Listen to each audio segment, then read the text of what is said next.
Isang malamig na takot ang biglang gumapang sa dibdib ni Celestina. Nanigas ang kanyang mga kamay sa manibela ng luma niyang bisikleta, at ang dala niyang basket na puno ng mga tinapay na bagong luto ay tila nawala ng bigat. Sa gitna ng pamilyar na liwasang bayan ng kanilang probinsya, sa tabi ng lumang simbahan at munisipyo, may isang bagay na bago. Isang bagay na hindi nababagay. Isang dambuhalang billboard. At sa billboard na iyon, sa ilalim ng mga salitang Kigamboa Land Holdings, Building Tomorrow's Paradise, ay nakatayo ang isang lalaking nakangiti. Isang ngiting pilit, ngiting pangnegosyo, ngunit kilalang-kilala pa rin niya. Ang buhok na maayos na nakasandal, ang matangos na ilong, ang hugis ng kanyang mga labi. Si Marco Gamboa. Ang multo ng kanyang kahapon, nakangiti sa kanya mula sa itaas, na parang isang Diyos na nagbabalita ng paparating na delubyo. Ang hangin ay biglang lumamig, at ang ingay ng mga tricycle at tawanan ng mga bata sa paligid ay unti-unting nawala sa kanyang pandinig. Tanging ang mabilis na kabog ng kanyang dibdib na lamang ang kanyang naririnig. Bakit? Bakit dito? Kanina lang payapa ang lahat. Isang oras pa lang ang nakalipas, ang maliit niyang panaderya, ang E. Celestina's Corner, ay puno ng halimuyak ng bagong lutong ensaymada at mainit na pandesal. At higit sa lahat, puno ito ng tawa ng kanyang anghel. Mommy, look, sabi ng 3 taong gulang na si Luna, ang kanyang bilugang pisngi ay may bahid ng puting icing. Itinuro nito ang cake na kanilang pinalamusan. A flower for you. Napangiti si Tina. Lumuhod siya para magkapantay sila ng kanyang anak. Ang ganda naman yan, anak. You're a very good baker. Like you, mommy, sagot ng bata, at sa isang iglap, nakita ni Tina sa ngiti ng kanyang anak ang isang anino ng nakaraan na pilit niyang tinatalikuran. Ang anino ng ama nito. Mabilis niyang iwinaksi ang isiping iyon. Hinalikan niya ang noo ni Luna at niyakap ito ng mahigpit. Sige na, maghugas ka na ng kamay. Magde-deliver lang si mommy ng tinapay sa plaza, babalik din ako kaagad, okay? Okay, mommy. Ang alaalang iyon, na kasing init ng pandesal na dala niya, ay tila isang yelo ngayon na unti-unting tumutusok sa kanyang puso. Ang kapayapaang pinaghirapan niyang buuin sa loob ng 3 taon ay parang isang kastilyong buhangin na handang tangayin ng isang nagbabantang alon. Pinilit niyang igalaw ang mga paa, itulak ang pedal ng bisikleta palayo sa liwasan, palayo sa mukha ni Marco. Pero ang kanyang mga mata ay tila may sariling isip, nakapako sa imahe ng lalaking minsan niyang pinangarap na makasama habang buhay. Ang lalaking sumira sa lahat ng pangarap na iyon sa isang gabi lang. Ang isip niya ay bumalik sa araw na iyon. Ang amoy ng mga puting rosa sa simbahan. Ang bigat ng kanyang trahe de boda. Ang kaba at ligaya sa kanyang dibdib habang hinihintay siya sa altar. Hinihintay siya na hindi kailanman dumating. Sa halip, dumating ang isang mensahe. Isang malamig at maikling sulat na iniabot sa kanya ng best man nito. At pagkatapos, si Marco mismo, hindi sa simbahan, kundi sa labas, sa likod, kung saan walang makakakita. Nakasuot ng simpleng damit, hindi ng kanyang barong. Ang kanyang mga mata, na dati puno ng pagsinta, ay walang emosyon na parang mga bintanang nakasara. Hindi ako magpapakasal sa'yo, Celestina, sabi nito, ang bawat salita ay parang patalim. Bakit? Nanginginig niyang tanong, ang mga luha ay nag-uunahan ng bumagsak. Marco, anong nangyari? May nagawa ba akong mali? Sabihin mo sa akin, aayusin natin to. Umiling lang ito, ang panga ay nanatilit matigas. Wala na tayong dapat ayusin. Tapos na tayo. Iyon lang. Isang iglap ang kanyang mundo ay gumuho. Ang kahihiyan, ang sakit, ang pagtataka. At ang sikreto sa kanyang sinapupunan, isang sikretong hindi na niya kailanman nasabi. Isang malakas na busina ng tricycle ang pumunit sa kanyang pagbabalik tanaw. Napapiksi si Tina, muntik nang mawala ng balanse. Naramdaman niya ang galit na pumalit sa takot. Hindi. Hindi na siya ang Celestina na umiiyak sa likod ng simbahan. Iba na siya ngayon. Siya na si Tina, ang nanay ni Luna. Isang babaeng tumayo sa sarili niyang mga paa. Tiningnan niya ang billboard sa huling pagkakataon, hindi na may takot, kundi may determinasyon. Itinayo niya ang pader sa paligid ng kanyang puso, ang parehong pader na nagpoprotekta sa kanya sa loob ng 3 taon. Hindi ka na makakalapit sa amin, bulong niya sa kanyang isip. Hindi mo na kami sasaktan. Buong bilis niyang pinatakbo ang bisikleta pauwi. Bawat pedal ay isang pagpapatibay sa kanyang pangako. Kailangan niyang makabalik sa kanyang santuwaryo. Sa kanyang panaderya. Sa kanyang anak. Pagdating niya, mabilis niyang ipinarada ang bisikleta at pumasok sa loob ng tindahan, bitbit ang basket. Sinalubong siya ng pamilyar na amoy ng matamis na tinapay at kapayapaan. Napabuntong hininga siya. Ligtas. Dito, siya ang may kontrol. Walang multo ng kahapon ang makakapasok dito. Humakbang siya papasok sa kusina nang biglang tumunog ang maliit na kampanilya sa itaas ng pinto ng tindahan. Isang tunog na karaniwang nagbibigay saya sa kanya, hudyat ng isang customer. Ngunit sa pagkakataong ito, ang tunog ay parang isang babala. Lumingon siya, handang batiin ang kung sinumang pumasok ng isang matamis na ngiti. Ngunit ang ngiti ay namatay sa kanyang mga labi. Ang sikat ng araw mula sa labas ang tumanglao sa taong nakatayo sa may pinto, kaya't anino lamang ang kanyang nakita noong una.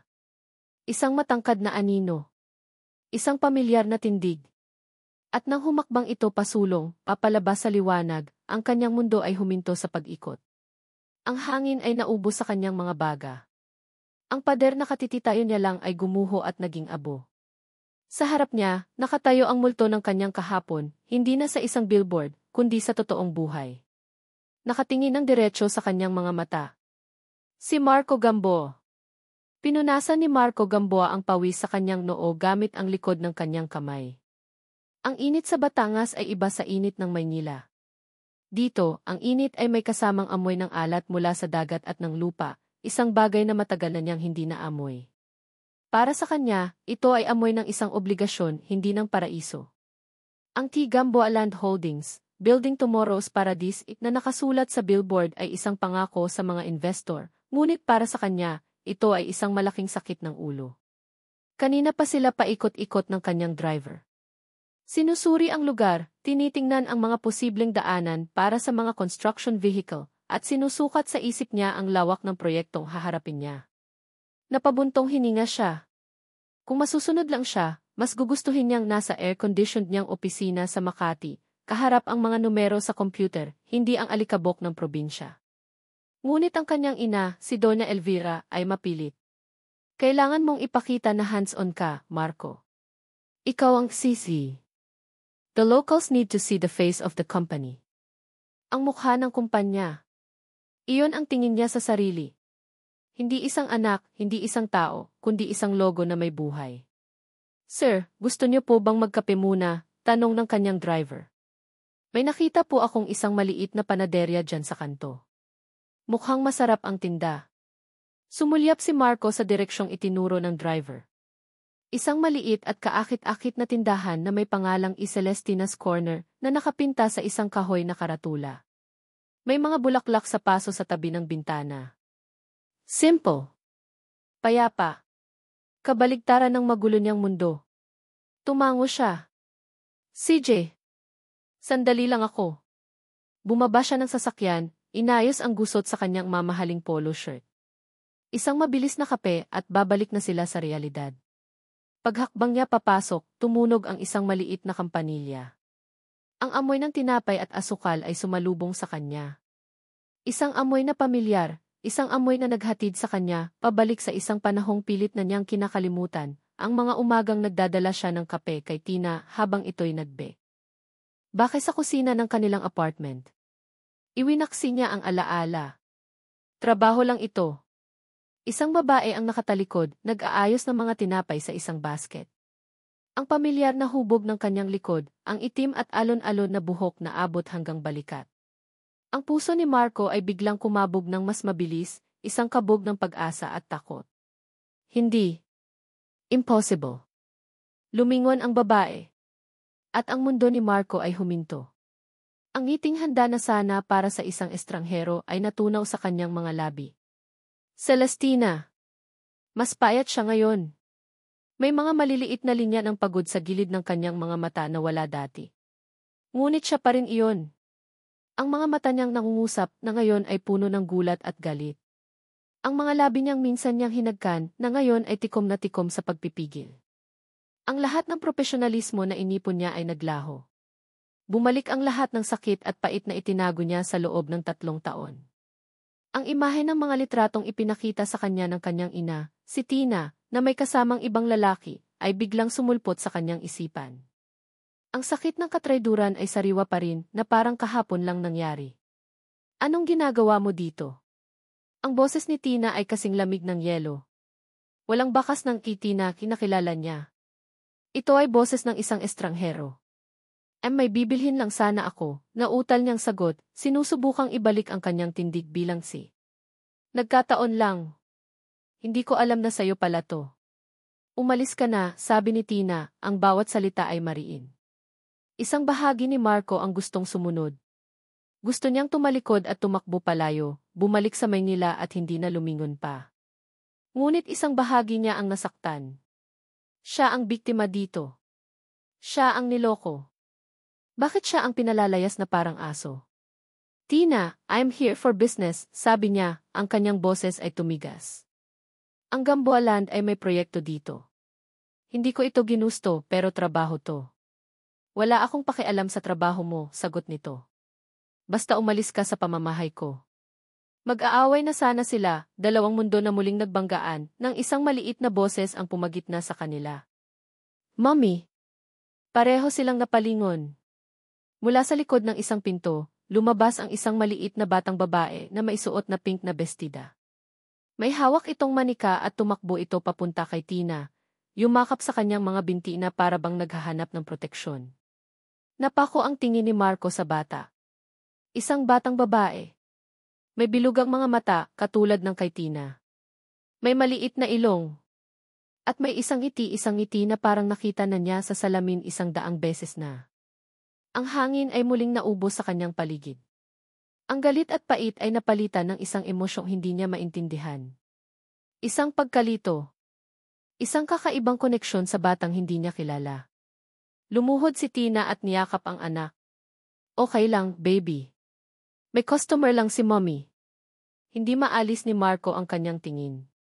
May anak ka na pala, sabi niya, ang boses ay halos pabulong. Tumayo si Tina, ang katawan ay isang pader sa pagitan niya at ng bata. Si Luna. Anak ko. Ilang taon na siya, tanong ni Marco, hindi niya alam kung bakit niya ito tinatanong. Nakita niya ang pag-aalinlangan sa mga mata ni Tina. 1 segundo, 2. Bago ito sumagot, 4. 4 na taon na siya. 4 na taon. Ang utak ni Marco ay biglang gumana na parang isang calculator. 3 taon. 3 taon na silang hiwalay. Kung 4 na taon na ang bata ibig sabihin. Ngunit may mali. May hindi tugma sa itsura ng bata at sa sinabing edad nito. Mukha itong mas bata. At ang mga mata nito ang hugis ng mukha. Kailangan mo nang umalis, pag-ulit ni Tina, ang boses ay nanginginig na ngayon. Tumango si Marco, ang isip ay gulong-gulo. Humakbang siya paatras, papalayo sa eksenang parang isang panaginip. Tumalikod siya at naglakad palabas ng pinto, ang tunog ng kampanilya ay parang isang alarmang gumigising sa kanya. Pumasok siya sa sasakyan na tulala. Okay lang po kayo, sir, tanong ng driver. Hindi siya sumagot. Tumingin siya sa bintana, pabalik sa maliit na panaderya. At bago pa niya mapigilan ang sarili, bumaba siya muli ng sasakyan at humakbang pabalik sa pinto ng tindahan. Hindi na siya pumasok. Mula sa labas, nakita niyang buhat-buhat ni Tina si Luna, hinahaplos ang buhok nito. Sumigaw siya, sapat lang para marinig ni Tina. Celestina! Lumingon ito, ang mukha ay puno ng takot. Tinitigan ni Marco ang bata sa huling pagkakataon, at ang mga salita ay lumabas na lang mula sa kanyang bibig, isang katotohanang bigla niyang napagtanto. May kamukha siya ri. Sabi niya, ang boses ay puno ng pagtataka at isang nagsisimulang hinala. Kamukhang kamukha ko noong bata ako. Nang gabing iyon, hindi mapakali si Celestina. Ang mga salita ni Marco ay umuulit-ulit sa kanyang isipan na parang sirang plaka. Kamukhang kamukha ko noong bata ako. Nakahiga si Luna sa tabi niya, mahimbing na natutulog, ang kanyang paghinga ay malalim at payapa. Hinaplos ni Tina ang malambot na buhok ng kanyang anak. Tinitigan niya ang bawat detalye ng mukha nito sa dilim, ang pilik mata, ang hugis ng ilong, ang munting mga labi. Alam niya. Sa kaibuturan ng kanyang puso, alam niyang hindi maikakaila ang katotohanan. Si Luna ay isang maliit na bersyon ni Marco. Isang kasinungalingan. 4 na taon na siya. Iyon ang unang pumasok sa isip niya, isang desperadong pagtatangka na itayo muli ang pader na giniba ng biglaang pagdating ni Marco. Ngunit alam niyang mahina ang pundasyon ng kasinungalingang iyon. Isang maliit na pag-iisip lang, isang simpleng kalkulasyon at malalaman ni Marco ang lahat. Bumangon siya at nagtungo sa bintana ng kanilang maliit na silid sa itaas ng panaderya. Tumingin siya sa tahimik na kalsada. Ang dating payapang tanawin ay tila puno na ngayon ng mga nagbabantang anino. Ang pagdating ni Marco ay hindi lang isang simpleng pagbabalik. Ito ay isang lindol na iayanig sa mundong maingat niyang binuo para sa kanyang anak. Pinikit niya ang kanyang mga mata. Hindi ko hahayaang mangyari iyon, panata niya sa sarili. Kaya kong protektahan si Luna. Kaya ko. Kinabukasan, sinubukan niyang ibalik sa normal ang lahat. Nagmasa siya ng harina, nagluto ng tinapay, at nilinis ang tindahan na may pilit na sigla. Ngunit ang bawat tunog ng kampanilya sa pinto ay nagpapakaba sa kanya. Ang bawat sasakyang dumadaan sa labas ay nagpapahinto sa kanyang paghinga. Hinihintay niya ang pagbabalik ni Marco. Hinihintay niya ang paghaharap. Ngunit hindi si Marco ang dumating. Bandang tanghali, isang makintab at itim na sasakyan ang huminto sa tapat ng kanyang panaderya. Isang sasakyang tila sumisigaw ng kayamanan at kapangyarihan, isang bagay na hindi nababagay sa simpleng kalsada ng kanilang bayan. Bumukas ang pinto sa likuran, at isang babaeng nakaeleganting bestida at may suot na salaming pang-araw ang lumabas. Kahit nakatalikod, kilala ni Tina ang tindig na iyon. Ang tindig ng reyna. Si Doña Elvira Gambo. Nanlamig ang mga kamay ni Tina. Ito ang babaeng ginisyan niya noon bilang kanyang magiging biyenan. Ang babaeng nangako sa kanya ng isang masayang pamilya. At ang babaeng, sa huli, ay tahimik na nanood habang dinudurog ni Marco ang kanyang puso. Pumasok si Doña Elvira sa tindahan, tinanggal ang kanyang salamin, at inilibot ang tingin sa paligid na may halong pandidiri, na para bang isa itong kulungan ng baboy at hindi isang disenteng hanapbuhayan. Ang kanyang mga mata ay huminto kay Tina. Celestina, sabi ng matanda, ang kanyang boses ay kalmado ngunit puno ng lamig. It's been a while. Hindi sumagot si Tina. Pinanatili niyang matatag ang kanyang sarili, kahit na ang kanyang mga tuhod ay nanginginig. Nabalitaan ko ang tungkol sa proyekto ni Marco dito, patuloy ni Doña Elvira, na para bang nagkakamustahan lang sila. At nabalitaan ko rin na nagkita na pala kayo. How unfortunate. Tina crossed her arms. Kung naparito kayo para bumili ng tinapay, pasensya na, sarado na kami. Isang maliit na ngisi ang sumilay sa labi ni Doña Elvira. Hindi ako naparito para sa iyong mga tinapay, Hija. Naparito ako para sa iyo. Lumapit ito sa counter, at mula sa kanyang mamahaling Hermes bag, naglabas ito ng isang puting sobre. Isang makapal na sobre. Inilapag niya ito sa ibabaw ng salamin. Alam kong simple lang ang buhay mo dito. Mahirap magpalaki ng anak ng mag-isa. Napatingin si Tina sa sobre, pagkatapos ay sa mukha ni Doña Elvira. Alam na niya kung ano ang laman nito. Hindi ko kailangan ng pera ninyo, mariin niyang sabi. Lahat ng tao ay nangangailangan ng pera, sagot ng matanda. Sapat na yan para makapagsimula ka ng bagong buhay sa ibang lugar. Sa Cebu, sa Davao, kahit saan, basta malayo dito. Malayo kay Marco. Ang galit na pinipigilan ni Tina ay nagsimula ng umakyat sa kanyang lalamunan. At bakit ko naman gagawin yon? Dahil ba natatakot kayo na malaman ng anak ninyo na nagsinungaling siya at iniwan ang sarili niyang anak? Ang kalmadong mukha ni Doña Elvira ay bahagyang nagbago. Huwag kang mag-ilusyon, Celestina. Ang batang iyan, sabi niya, sabay turo sa direksyon ng silid sa itaas, ay isang pagkakamali. Isang pagkakamaling sumira sana sa kinabukasan ng anak ko. Buti na lang at natauhan si Marco. Pagkakamali, bulong ni Tina, hindi makapaniwala sa kanyang narinig. Ang anak ko ay hindi pagkakamali. Siya ang pinakamagandang bagay na nangyari sa buhay ko. Isang bagay na hindi ninyo maiintindihan dahil ang tanging mahalaga lang sa inyo ay pera at pangalan. Bantayan mo ang iyong dila, tumaas ang boses ni Doña Elvira. Tinutulungan na nga kita. Binibigyan kita ng pagkakataong umalis ng tahimik. Kung hindi mo ito tatanggapin. Ano? Ano ang gagawin ninyo? Hamon ni Tina, ang kanyang tapang ay nagmula sa kanyang pagmamahal para kay Luna. Sasabihin ko kay Marco ang totoo. Nabuntis ako noong iwan niya ako. Na si Luna ay anak niya. Tumawa si Doña Elvira, isang tawang nakakakilabot. At sa tingin mo, paniniwalaan ka niya? O paniniwalaan niya ang kanyang ina, na nagpakita sa kanya ng ebidensya ng iyong kataksilan? Natigilan si Tina. Ebidensya? Anong ebidensya? Umisi lang ang matanda. Hindi na mahalaga yon. Ang mahalaga, ito ang alok ko. Kunin mo ang pera at umalis ka. O manatili ka dito at harapin ang mga kahihinatnan. Lumapit pa ito, ang boses ay naging isang mapanganib na bulong. Kung hindi mo kayang lumayo, sisiguraduhin kong wala kang babalikan dito. Kinuha ni Tina ang sobre at buong lakas na inihagis pabalik kay Doña Elvira. Umalis na kayo. Bago pa kita makalimutan at isampal ko sa inyo ang lahat ng tinapay dito. Hindi nagpakita ng gulat si Doña Elvira. Dahan-dahan niyang pinulot ang sobre mula sa sahig, pinagpagan ito, at isinilid pabalik sa kanyang bag. You made your choice, sabi niya, bago tumalikod at naglakad palabas. Don't say didn't warn you. Sinundan ni Tina ng tingin ang papalayong sasakyan hanggang sa maglaho ito sa kanto. Napasandal siya sa counter, ang kanyang mga binti ay nanghihina.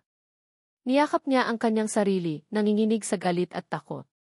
Alam niyang ang banta ni Doña Elvira ay hindi basta-basta. Nang gabing iyon, habang isinasara niya ang tindahan, isang lalaki ang lumapit sa kanya. Ang may-ari ng pwestong inuupahan niya. Ang mukha ng lalaki ay puno ng pag-aalala at hiya. Tina, pasensya na, sabi nito, iniiwasan ang kanyang tingin. May masama akong balita. Kailangan mo nang lisanin ang pwesto sa katapusan ng linggo. Ano po? Bakit? Bayad naman po ako sa renta. Ibinenta ko na ang lupa, Tina. Ang buong lot, malungkot niyang paliwanag. Binili na lahat. Pasensya na talaga, pero kailangan na itong bakantehin para sa demolisyon. Isang malamig na kaba ang bumalot sa puso ni Tina. Sino po ang bumili? Tanong niya, kahit alam na niya ang sagot. Napakamot sa ulo ang lalaki. Isang malaking kumpanya mula sa Maynila. Ang Gambo Land Holdings. Ang mga salita ni Marco, kamukhang-kamukha ko noong bata ako, ay hindi sinadyang lumabas. Isa iyong bigla ang pagtatanto, isang piraso ng palaisipan na hindi niya alam na nawawala pala. Mula nang umalis siya sa panaderya ni Tina, ang imahe ng batang babae na nagngangalang Luna ay hindi na maalis sa kanyang isipan. 4 na taon. Iyon ang sinabi ni Tina. Ngunit ang mga numero ay hindi nagtutugma sa kanyang isip. 3 taon at 3 buwan. Iyon ang eksaktong bilang ng panahon mula nang huli niyang makita si Tina. Kung 4 na taong gulang na ang bata, ibig sabihin ay ipinagbuntis ito ni Tina habang sila pa. At kung totoo iyon ang ibig sabihin ay totoo rin ang mga litratong ipinakita sa kanya ng kanyang ina. Ang katibayan ng kataksilan nito. Ngunit sa tuwing pipilitin niyang paniwalaan iyon, ang mukha ni Luna ang bumabalik sa kanyang alaala. Ang mga mata nito. Ang ngiti. Ang maliliit na kilos. Tila ba nakatingin siya sa isang lumang litrato ng kanyang sarili. Sir, pabalik na po ba tayo ng Maynila? Tanong ng kanyang driver na napansin ang kanyang pagkatulala. Hindi pa, mabilis niyang sagot. May kailangan pa akong puntahan. Mayroon siyang ideya na biglang pumasok sa kanyang isip. Isang ideyang nakakabaliw pero kailangan niyang subukan. Kinaumagahan, napuno ng tawag mula sa kanyang ina ang kanyang cellphone. Hindi niya ito sinasagot. Alam niyang may kinalaman ito sa pagpunta niya sa Batangas. At lalo siyang nagtaka kung bakit biglang naging interesado ang kanyang ina sa isang maliit na probinsya. Nang sa wakas ay sinagot niya ito, ang boses ni Doña Elvira ay puno ng otoridad. Marco, I heard you went to see her. Ma, I was just doing my job. Surveying the area, pagsisinungaling niya. And I heard about the child, patuloy ng ina, na parang hindi narinig ang kanyang sinabi. Huwag mo nang isipin yon. Isa iyong paalala ng kanyang kataksilan. I already took care of the situation. What do you mean took care of the situation? Tanong ni Marco, isang biglaang kaba ang naramdaman niya. Ma, anong ginawa ninyo? Business, Marco. Just business, kalmadong sagot ni Doña Elvira. I acquired the lot where her little bakery stands. It's prime property for our access road. Don't worry about it, focus on the project. Binaba ni Marco ang telepono, ang kanyang kamay ay nanginginig sa galit. Bakit kailangang personalin ng kanyang ina ang lahat? Bakit kailangang bilhin ang lupa kung saan nakatayo ang negosyo ni Tina? Parang isang paghihiganti. Isang maruming laro. Ang galit na iyon ang nagtulak sa kanya. Ang mga pagdududa na pilit niyang isinasantabi ay nagsimula ng lumakas. Ang mga litrato. Ang resulta ng test. Ang lahat ng iebidensya na ibinigay sa kanya ni Doña Elvira noong gabing iyon. Sa unang pagkakataon sa loob ng 3 taon, tinanong niya ang kanyang sarili, paano kung hindi totoo ang lahat. Nagmaneho siya mag-isa, hindi na nagpasama sa kanyang driver. Ang kanyang destinasyon, isang maliit na bayan sa Laguna, 2 oras ang layo mula sa Maynila. Dito nakatira ang dating doktor ng kanilang pamilya, si Ethe Morales. Isang matandang doktor na nagretiro ilang buwan lamang matapos ang gabing iyon. Ang doktor na ang pangalan at pirma ay nasa resulta ng Ethe test na sumira sa kanyang buhay. Natagpuan niya si Ethe Morales sa isang simpleng bahay, nag-aalaga ng mga manok sa kanyang bakuran. Ang dating kagalang-galang na doktor ay mukha ng isang ordinaryong magsasaka. Nang makita siya ni Ethe Morales, ang kanyang mukha ay namutla. Gamboa, anong ginagawa mo dito? Tanong ng matanda, ang boses ay nanginginig. Doktor, sabi ni Marco, sinubukan niyang maging kalmado. Kailangan nating mag-usap. Tungkol sa isang Ethe test, 3 taon na ang nakalipas. Biglang umiwas ng tingin si Ethe Morales. Wala akong maalala na ganyan. Matagal na akong retirado. Morales, nakikiusap ako, sabi ni Marco, ang kanyang boses ay nagiging desperado. May isang bata na nasasangkot dito. Isang batang kamukhang-kamukha ko. Kailangan kong malaman ang totoo. Ikaw ang nagsagawa ng test, pirma mo ang nandoon. Napaupo ang matandang doktor sa isang kahoy na upuan. Napahilamos siya sa kanyang mukha, ang kanyang mga balikat ay nanghihina. Sa loob ng ilang sandali, tanging ang tunog ng mga manok ang maririnig. At pagkatapos, sa isang basag na boses, nagsalita siya. Wala akong isinagawang test, Marco. Natigilan si Marco. Ano?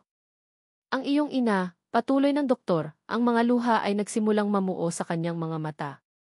Pinuntahan niya ako. May dala siyang resulta, gawa na. Sinabi niya sa akin na para ito sa ikabubuti mo. Na may isang babaeng nanloloko sa'yo, isang gold digger.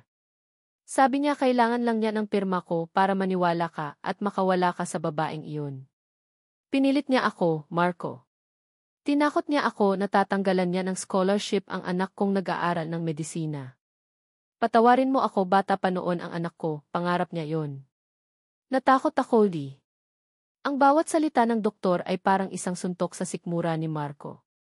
Ang hangin ay nawala sa kanyang mga baga. Ang mga pader ng kasinungalingan na itinayo ng kanyang ina sa paligid niya sa loob ng 3 taon ay gumuho sa isang iglap. Isang kasinungalingan. Lahat ng ito. Ang kataksilan. Ang sakit. Ang pag-aakala na siya ang biktima. Lahat ay isang malaking kasinungalingan na gawa-gawa ng kanyang sariling ina. Nagpaalam siya sa doktor na parang isang zombie. Pumasok siya sa kanyang sasakyan at umupo roon, nakatulala, habang ang ulan ay biglang bumuhos mula sa langit. Ang ulan ay humahampas sa windshield, na parang sumasabay sa kaguluhan sa loob ng kanyang puso. Iniwan niya si Tina. Iniwan niya si Tina na buntis. Iniwan niya ang kanyang sariling anak. Ang sakit na nararamdaman niya ngayon ay higit pa sa sakit ng katrayduran. Ito ay sakit ng pagsisisi. Isang pagsisisi na napakabigat na parang dudurog sa kanya. Kinuha niya ang kanyang cellphone, nanginginig ang mga kamay. Hinanap niya ang numero ni Tina. Isang numerong matagal na niyang hindi tinatawagan ngunit hindi kailanman binura. Nagring ito. 1, 2, 3. Sagutin mo, Tina. Please, sagutin mo. Hello? Ang boses nito sa kabilang linya. Nagmamadali. May halong inis. Pero narinig niya ito. Kinuha niya ang lahat ng kanyang lakas para makapagsalita. Ang kanyang boses ay basag at nanginginig, halo ng ulan at ng kanyang mga luhang hindi niya namalayang tumutulo na pala. Tina, sabi niya. Kailangan nating mag-usap. Tungkol sa nangyari 3 taon na ang nakalipas. Tungkol sa anak mo di. Huminto siya sandali, ang katotohanan ay masakit sabihin. Sa anak natin. Ang boses ni Marco sa kabilang linya ay basag at puno ng isang emosyon na hindi pa naririnig ni Tina mula sa kanya, isang halo ng desperasyon at pagsisisi. Ngunit para kay Tina, nasariwa pa sa pagbabanta ni Doña Elvira at sa balitang papalayasin na siya, ang mga salita ni Marco ay parang lason. Isa na namang laro. Isa na namang paraan para guluhin ang kanyang isip. Sa anak natin. Natawa si Tina, isang tawang walang saya. Isang tawang puno ng pait. Anak natin? Marco, wala kang anak sa akin. At kung mayroon man, wala kang karapatan. Tina, please, makinig ka, pagmamakaawa sa kabilang linya. Nalaman ko na ang totoo. Tungkol sa ginawa ni Mama. Tungkol sa SEHI test. Walang test na nangyari, Tina. Nagsinungaling siya. Natigilan si Tina. Isang bahagi niya ang gustong maniwala. Ang bahaging iyon na hindi kailanman namatay, ang bahaging nagmahal kay Marco ng buong buo. Ngunit ang sakit ng 3 taon ay mas malakas. Ang mga gabing umiyak siya mag-isa. Ang hirap ng panganganak ng walang kasama. Ang pagtataguyod kay Luna habang dala-dala ang bigat ng kahihiyan. Huli na ang lahat, Marco, sabi niya, ang kanyang boses ay malamig at matigas, isang pader na hindi na kayang gibain. Kung ano man yang laro ninyong mag-ina, ayoko nang sumali. Huwag mo na kaming guguluhin. At bago pa siya makasagot, pinatay na niya ang tawag. Hinagis niya ang cellphone sa kama at napasandal sa pader, humihinga ng malalim. Ang kanyang puso ay kumakarera. Sinusubukan niyang kumbinsihin ang sarili na tama ang kanyang ginawa. Ngunit ang mga salita ni Marco, nagsinungaling siya, ay tumatago sa kanyang pader. Paano kung totoo? Paano kung si Marco ay biktima rin? Mabilis niyang iwinaksi ang isipan. Hindi. Hindi niya hahayaang malinlang muli. Ngunit ang mga plano ni Doña Elvira ay kumikilos na, mas mabilis kaysa sa kanyang inaasahan. Kinaumagahan, nagsimulang kumalat ang mga tsismis sa kanilang maliit na bayan. Isang tsismis na kasing bilis ng apoy kumalat sa tuyong damuhan. Narinig mo ba? May food poisoning daw sa panaderya ni Tina. Kawawa naman yung mga bata, isinugod sa ospital. Sabi na nga ba, hindi malinis yung gawaan niya. Narinig ni Tina ang mga bulungan habang namimili siya sa palengke. Ang mga dating humingiti sa kanya ay umiiwas na ngayon ng tingin. Ang iba ay hayagang nagbubulungan habang tinitingnan siya mula ulo hanggang paa. Bumalik siya sa kanyang tindahan na halos hindi makahinga sa bigat ng kanyang dibdib. Walang bumibili. Ang mga tinapay na buong pagmamahal niyang niluto ay nakatiwangwang lang, lumalamig. Bandang hapon, dumating ang 2 unipormadong opisyal mula sa munisipyo, mula sa sanitation department. May dala silang isang opisyal na sulat. Reyes, sabi ng isa, na halatang nailang, may mga reklamo kaming natanggap. Kailangan naming pansamantalang isara ang inyong tindahan habang nag-iimbestiga kami. Pero wala pong katotohanan iyan, pagtatanggol ni Tina. Wala pong nalason sa tinapay ko. Gawa-gawa lang yan. Pasensya na po, pero protocol po ito, sabi ng isa pa, habang idinidikit ang isang malaking papel sa salamin ng kanyang pinto. Nakasulat dito sa malalaking pulang letra, Closed DVTV Municipal Health Office. Napatitig si Tina sa anunsyo. Ang kanyang maliit na negosyo. Ang kanyang pinaghirapan. Ang tanging bumubuhay sa kanila ni Luna. Sa isang iglap na wala. Sinira ng isang kasinungalingan. Sisiguraduhin kong wala kang babalikan dito. Ang banta ni Doña Elvira ay nagkatotoo. Gumuho ang kanyang mundo.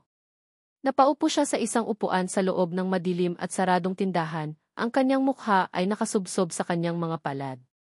Umiyak siya. Hindi isang tahimik na pag-iyak, kundi isang hagulgol ng purong desperasyon at kawalan ng pag-asa. Nang gabing iyon, tila nakikisama ang langit sa kanyang kalungkutan. Nilagnat si Luna. Isang mataas na lagnat na hindi bumababa kahit anong punas niya ng maligamgam na tubig. Ang kanyang anak, na laging masigla, ay matamlay at hirap huminga. Dinala niya si Luna sa nag-iisang ospital sa kanilang bayan. Sa emergency room, sinabi ng doktor na kailangan nitong makonfine. Pneumonia. Nang tanungin siya ng admitting clerk tungkol sa bayad, binuksan ni Tina ang kanyang pitaka.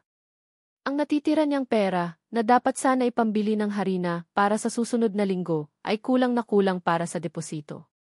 Mrs., hindi po namin pwedeng i-admit ang anak ninyo kung wala pong paunang bayad, sabi ng babae na walang emosyon. Nakikiusap po ako, pagmamakaawa ni Tina, ang mga luha ay muling dumadaloy sa kanyang mga pisngi. Wala na po akong ibang malalapitan. Gagawin ko po ang lahat, maghahanap ako ng paraan para makabayad, huwag niyo lang pong paalisin ang anak ko. Ngunit ang sistema ay sistema. Ang mga patakaran ay hindi nababali para sa isang desperadong ina. Napaupo si Tina sa isang upuan sa pasilyo, yakap-yakap ang kanyang anak na nahihirapan, ang kanyang isip ay blanko. Wala na. Wala na siyang negosyo. Wala siyang pera. Wala siyang matatakbuhan. Lahat ay nawala. Ito na ang dulo. Ang pinakailalim. Sa gitna ng kanyang kawalan ng pag-asa, naramdaman niya ang isang kamay na dahan-dahang dumampi sa kanyang balikat. Isang mainit at matatag na kamay. Inangat niya ang kanyang ulong puno ng luha, handang itaboy kung sino man ito. Ngunit natigilan siya. Nakatayo sa harap niya si Marco. Ang kanyang damit ay basa ng ulan, ang kanyang buhok ay magulo at ang kanyang mga mata ay puno ng sakit at pagsisising hindi pa nakikita ni Tina kailanman. Tumingin siya mula kay Tina papunta sa nahihirapang si Luna sa kanyang mga bisig. At sa isang boses na basag ngunit puno ng determinasyon, sinabi niya, "Ako na ang bahala sa lahat. Patawarin mo ako, Tina." Hindi na hinintay ni Marco ang sagot ni Tina. Para sa kanya, ang katahimikan at ang mga luha nito ay sapat ng pahintulot. Lumakad siya papunta sa admitting section na may determinasyon na hindi pa niya naramdaman sa buong buhay niya. Hindi ito ang determinasyon ng isang sihi na nagsasara ng isang deal. Ito ang determinasyon ng isang ama na kailangang iligtas ang kanyang anak. "Ako ang magbabayad ng lahat," sabi niya sa clerk, inilabas ang kanyang black card. "I-admit ninyo siya sa best private room na mayroon kayo. Kunin ninyo ang pinakamagaling na doktor. Gawin ninyo ang lahat." Ang clerk, na kanina iwalang emosyon, ay biglang nataranta. Mabilis na kumilos ang mga nurse. Si Luna ay maingat na kinuha mula sa mga bisig ni Tina at dinala sa loob. Si Tina naman ay naiwang nakatayo, tulala, pinapanood ang lahat na mangyari na parang isang panaginip. Sinamahan ni Marco si Tina sa waiting area. Walang nagsasalita sa kanila. Ang tanging naririnig lang ay ang tunog ng ulan sa labas at ang tahimik na paghikbi ni Tina. Hindi alam ni Marco kung ano ang sasabihin. Ang sorry ay parang isang gasgas at murang salita para sa pinsalang idinulot niya. Kaya nanahimik na lang siya. Nanatili siya sa tabi ni Tina. Sa unang pagkakataon, hindi dahil sa obligasyon, kundi dahil iyon ang gusto niyang gawin. Makalipas ang isang oras, lumabas ang doktor. "Stable na po ang bata. Naagapan natin kaagad. Kailangan lang niya ng pahinga at antibiotics. Magiging okay din siya." Isang buntong hininga ng ginhawa ang pinakawalan nilang dalawa. Nang mailipat na si Luna sa isang private room, nanatili si Marco sa labas para bigyan sila ng privacy. Ngunit sa halip na umalis, umupo siya sa sahig sa tapat ng pinto, isinandal ang kanyang likod sa malamig na pader. Dito lang siya. Hindi siya aalis. Kinabukasan, habang natutulog si Tina sa sofa sa loob ng kwarto, lumabas si Marco para gumawa ng mga tawag. Ang una niyang tinawagan ay ang kanyang private investigator. "Alamin mo lahat," utos niya. "Tungkol sa mga tsismis ng food poisoning sa Celestina's Corner. Hanapin mo kung sino ang nag-umpisa. I want names. I want proof." Ang pangalawa niyang tinawagan ay ang abogado niya. "I need you to clear her name. At gusto kong mag-file ng kaso laban sa munisipyo para sa maling pagsasara ng negosyo niya."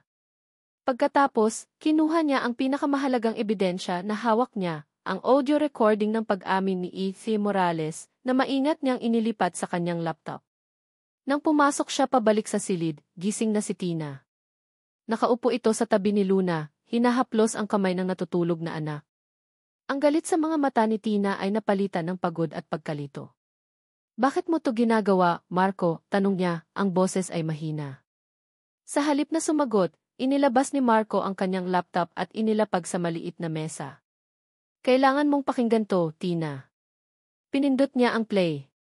Ang boses ni E.K. Morales ay umalinggaw sa tahimik na silid. Ang pag-amin.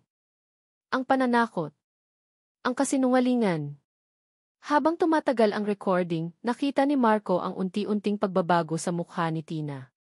Mula sa pagkalito, naging gulat at sa huli, isang malalim na sakit. Ang katotohanang siya pala ay biktima rin ay isang dagok na hindi niya inaasahan. Ang pader na itinayo niya laban kay Marco ay gumuho, hindi dahil sa puwersa, kundi dahil sa katotohanang pareho silang biktima ng iisang tao. Nang matapos ang recording, walang nagsalita. Tumingin si Tina kay Marco at sa mga mata nito, nakita niya ang sarili niyang sakit na nasasalamin. Ngayon, uuwi ako ng Maynila, sabi ni Marco, ang kanyang boses ay matatag na ngayon. Aayusin ko to. Tumayo siya at hinalikan sa noo ang natutulog na si Luna. Isang halik na puno ng 3 taon ng pangungulila. Babalik ako, bulong niya. Ang biyahe pabalik ng Maynila ay isang misyon. Hindi na siya ang alagad na anak na takot sa kanyang ina. Siya na ngayon ay isang ama na handang ipaglaban ang kanyang pamilya. Diretso siya sa mansyon ng mga Gamboa. Naabutan niya ang kanyang ina na nagkakape sa hardin, kasama ang ilan sa kanilang mga kamag-anak. Kalmado. Makapangyari kalmado. Makapangyarihan. Na para bang walang nangyari. Marco, anak. You're back, masayang bati ni Doña Elvira. Halika, magkape ka. We were just talking about the groundbreaking for the resort. Hindi ngumiti si Marco. Naglakad siya papunta sa gitna ng kanilang pagtitipon, ang kanyang mukha ay seryoso at malamig. Inilapag niya ang kanyang cellphone sa mesa. Bago tayo mag-usap tungkol sa resort, sabi niya, ang kanyang boses ay malakas at malinaw, sapat para marinig ng lahat, may ipaparinig ako sa inyo. Pinindot niya ang play. Ang boses ni E.C. Morales ay muling umalinggaw, ngunit ngayon, ito ay sa marangyang hardin ng mga Gamboa. Ang bawat salita ng pag-amin ay parang isang bombang sumasabog, sinisira ang pekeng kapayapaan ng umaga. Ang ngiti sa mukha ni Doña Elvira ay unti-unting naglaho. Ang kanyang mga kamag-anak ay napatingin sa kanya, ang kanilang mga mukha ay puno ng gulat at hindi makapaniwalang tanong. Nang matapos ang recording, isang nakabibinging katahimikan ang bumalot sa kanila. Hinarap ni Marco ang kanyang ina. Ang mga mata niya ay hindi na nagpapakita ng takot o pag-aalinlangan. Puno ito ng sakit, ngunit mayroon na ring tapang. Bakit, ma? Tanong niya, ang kanyang boses ay nanginginig sa pinipigilang emosyon. Bakit ninyo ginawa iyon? Para sa pangalan? Para sa pera?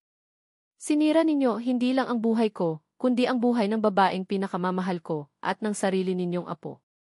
Marco, ginawa ko lang iyon para protektahan ka, pagtatanggol ni Doña Elvira, ang kanyang boses ay nagsisimula ng magpanik. Niloloko ka lang ng babaeng iyon. Isa siyang gold digger. Proteksyon, tumawa si Marco ng mapait. Ang tawag dyan ay panloloko, makasinungalingan. Ipinagkait ninyo sa akin ang 3 taon kasama ang anak ko. Ipinagkait ninyo sa apo ninyo ang karapatan niyang magkaroon ng ama. Dahil sa pride ninyo. Dahil sa tingin ninyo, hindi siya karapat-dapat para sa pangalan nating Gamboa. Tumayo siya ng tuwid. Alam ninyo kung ano ang hindi karapat-dapat. Ang ginawa ninyo. Sa unang pagkakataon sa kanyang buhay, nakita ni Marco na gumuho ang kanyang ina. Ang maskara ng kapangyarihan at kontrol ay natanggal. Ang natira ay isang babaeng natatakot, isang babaeng nahuli sa sarili niyang bitag. Napahagulhol si Doña Elvira, hindi na dahil sa pag-arte, kundi dahil sa tunay na pagkatalo. Ang kanyang mga kamag-anak ay umiiwas ng tingin, hindi alam kung ano ang gagawin. Ang imperyo ng kasinungalingan ni Doña Elvira ay gumuho sa harap ng lahat. Tumingin si Marco sa paligid, sa mga mukha ng kanyang pamilya. Pagkatapos ay tumingin siyang muli sa kanyang ina. Mula ngayon, ako na ang magdedesisyon para sa sarili ko, deklara niya. Magbibitiw ako bilang sifi ng Gambualan. Hindi ko kayang pamunuan ang isang kumpanyang itinayo sa pundasyon ng panluloko. Marco, huwag pagmamakaawa ng kanyang ina. Ang kumpanya ang mana mo di. Yumiling si Marco. Wala na akong pakialam dyan. Tumingin siya sa kanyang ina sa huling pagkakataon, ang kanyang mga mata ay puno ng lungkot para sa babaeng nagpalaki sa kanya, ngunit hindi kailanman nagtiwala sa kanya. Pipiliin ko ang pamilya ko, sabi niya, ang kanyang boses ay matatag. Ang totoong pamilya ko. Tumalikod siya at naglakad palayo. Hindi na siya lumingon pa. Ang bawat hakbang palayo sa mansyon ay isang hakbang papalapit sa Batangas. Papalapit kay Tina. Papalapit sa kanyang anak. Papalapit sa kanyang tunay na buhay. Iniwan niya ang isang gumuhong imperyo, hindi para magtayo ng panibago, kundi para buuin ang isang sirang tahanan. Lumipas ang ilang linggo. Ang panahon ng bagyo, kapwa sa langit at sa buhay ni Tina, ay unti-unting humupa. Si Luna ay tuluyan ng gumaling. Ang lagnat ay nawala at ang dating sigla at tawa nito ay muling napuno sa maliit na silid sa ospital. Ang mga chismis tungkol sa food poisoning ay namatay na rin, napalitan ng panibagong bulungan ang katotohanan. Nalaman ng buong bayan ang tungkol sa maruming laro ng mga Gamboa at ang maling pagsasara sa kanyang panaderya. Ang dating mga matang mapanghusga ay napalitan ng mga matang puno ng simpatsya. Sa lahat ng ito, si Marco ay nasa tabi nila. Hindi bilang ang makapangyarihang kundi bilang si Marco lang. Siya ang bumibili ng gamot, ang nagbabasa ng kwento kay Luna hanggang sa makatulog ito, at ang tahimik na nagdadala ng kape para kay Tina sa madaling araw. Hindi siya humihingi ng anuman. Hindi siya nagmamadali. Naghihintay lang siya. Nang makalabas sila ng ospital, isang sorpresa ang naghihintay kay Tina. Ang dati niyang panaderya ay sarado pa rin, ang karatula ng e-closed ay nakadikit pa. Ngunit sa kabilang kalsada, sa isang mas malaki at mas magandang pwesto, may isang bagong tindahan na nagbukas. Ang pintura ay sariwa pa, at sa salamin ng bintana, nakapinta ang mga salitang puno ng pag-asa, Luna Sweet Corner. Nakatayo si Marco sa labas, ang kanyang mga kamay ay nasa bulsa, ang kanyang mukha ay puno ng kaba. Ginamit ko ang personal kong ipon, paliwanag niya, bago pa man makapagsalita si Tina. Hindi ito pera ng Gambo. Pera ko to, hindi ito bayad sa lahat ng kasalanan ko. Isipin mo na lang na isang panimula. Pumasok si Tina sa loob. Mas maluwag ito. Mas maliwanag. Ang mga kagamitan ay bago lahat. Amoy pintura at amoy pag-asa. Napaluha siya, ngunit sa pagkakataong ito, hindi dahil sa sakit, kundi dahil sa isang emosyon na matagal na niyang hindi naramdaman. Ginhawa. Sa mga sumunod na araw, nagsimula silang muli. Tinulungan ni Marco si Tina na ayusin ang bagong tindahan. Habang si Tina ay nagbibake, si Marco naman ang nag-aayos ng mga upuan at mesa. Minsan, nahuhuli niya itong nakatitig lang sa kanya, na para bang sinusubukang kabisaduhin ang bawat sandali na nawala sa kanila. Isang hapon, habang abala si Tina sa pagmamasa ng harina, pumasok si Marco sa kusina kasama si Luna. "Mommy, look! Daddy is teaching me how to make cookie," masayang sabi ni Luna. Ang salitang "Daddy" ay natural na lumabas sa bibig ng bata, na para bang matagal na nitong sinasabi. Napatingin si Tina kay Marco. Nakita niya ang gulat at ligaya sa mga mata nito. Ngunit nakita rin niya ang pag-aalala, isang tahimik na pagtatanong kung okay lang ba ito sa kanya. Umiti lang si Tina. Isang maliit pero totoong ngiti. Sa unang pagkakataon, nakita niya si Marco, hindi bilang ang lalaking sumira sa kanyang buhay, kundi bilang ama ng kanyang anak. Isang amang nagsisikap, kahit nahuli na maging karapat-dapat. Inabutan ni Marco si Luna ng isang piraso ng masa. "Okay, little chef, you have to knead it gently, like this," sabi niya, ang kanyang malalaking kamay ay marahang gumagabay sa maliliit na kamay ni Luna. Ang eksena ay perpekto, isang larawan na minsan lang niyang pinangarap. Napuno ng tawa ni Luna ang kusina, isang tunog na para kay Tina ay mas matamis pa sa kahit anong icing na nagawa na niya. Nang gabing iyon, matapos nilang isara ang tindahan at patulugin si Luna, naupo silang dalawa sa labas, sa ilalim ng mga bituin. Nagdala si Tina ng 2 tasa ng kape. Inabot niya ang isa kay Marco. Ang kanilang mga daliri ay bahagyang nagdikit. Isang kislap ng kuryente ang dumaan, isang pamilyar na pakiramdam mula sa nakaraan. Ngunit ngayon, may kasama na itong pag-ingat. Hindi pa kita kayang patawarin ang buo, Marco, pag-amin ni Tina, habang nakatingin sa malayo. Ang sakit masyadong malalim. 3 taon ay 3 taon. Tumango si Marco. Hindi siya umangal. Alam ko, Tina. At hindi ako hihinto hanggat hindi ko napapatunayan sa iyo na karapat-dapat ako sa kapatawaran mo. Kahit gaano katagal. Hihintayin kita. Tumingin si Tina sa kanya. Sa wakas, tiningnan niya siya ng diretso sa mga mata. Pero dagdag niya, ang kanyang boses ay halos pabulong, handa akong subukan. Isang ngiti ng purong pasasalamat ang gumuhit sa mga labi ni Marco. Walang salitang namutawi. Hindi niya hinawakan ang kamay ni Tina. Hindi niya siya niyakap. Alam niyang hindi pa oras. Ngunit ang pag-uusap ng kanilang mga mata ay sapat na. Isang pangako. Isang pag-unawa. Mula sa loob ng bahay, narinig nila ang boses ni Luna na tinatawag sila. Mommy.